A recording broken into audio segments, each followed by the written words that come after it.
¿Cuáles son tus impresiones de este largo discurso del expresidente Trump? Gracias, Jorge. Sí, uno de los más largos en las convenciones. Justamente estaba revisando la prensa estadounidense y citan que es el más largo desde el que fue famosamente largo de Bill Clinton en 1988 en una convención demócrata. Y bueno, volviendo a tu pregunta de mi impresión sobre este discurso de aceptación de Donald Trump, yo lo dividiría en dos momentos. Un primer momento en el que lo vimos un poco más, con un tono más sereno, más bajo, un poco más ceremonial de alguna manera, en el que agradecía también al servicio secreto y al departamento de bomberos por haberle salvado la vida en el intento de magnicidio del pasado fin de semana. Era un Trump un poco más conciliador, más tranquilo, que estaba haciendo citas incluso como un rito de la iglesia.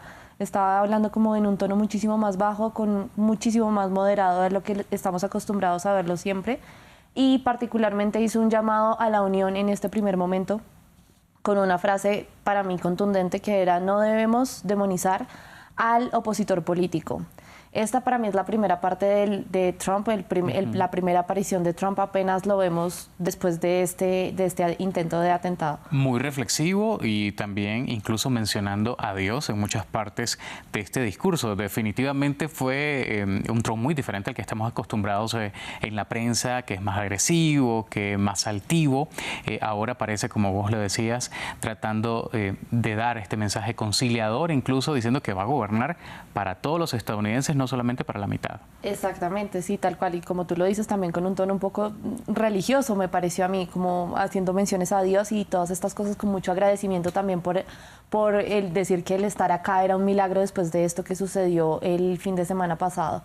Vimos también que le dio un beso al uniforme de la persona del departamento de bomberos que estuvo también, que falleció ese día en el atentado en Pensilvania.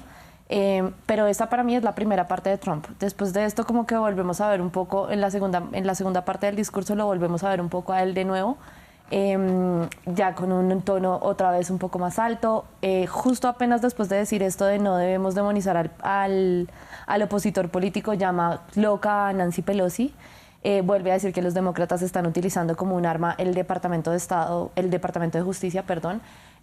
Celebra incluso como un milagro también el hecho de que se le levantaran los cargos por el caso de Mar-a-Lago.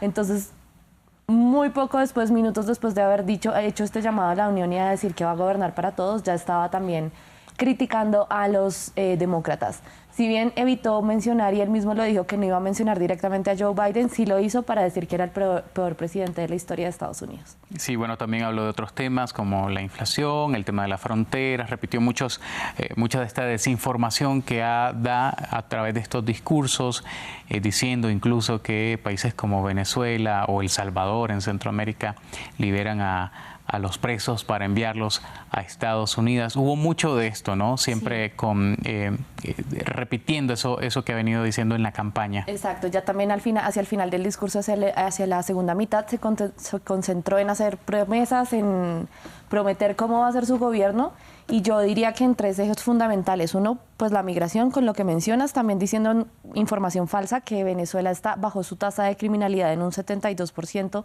y según él es porque Venezuela estaba haciendo sus cárceles, enviando a los migrantes, y hace una referencia a la película El silencio de los inocentes, una información que es completamente falsa, que Venezuela y en general que los migrantes que están ingresando son caníbales, básicamente, pues lo cual es información falsa que no está verificada. También diciendo a El Salvador, que a pesar de que lo apoya, es su líder Nayib Bukele, diciendo que la criminalidad en El Salvador ha disminuido, debido a que El Salvador también está enviando a criminales a Estados Unidos, lo cual sabemos también que es falso, porque pues si bien lo que ha hecho Bukele es detener a muchas personas bajo el régimen de estado de excepción, las tienen estas megacárceles que son conocidas en toda América Latina y que han sido replicadas también en América Latina. Bueno.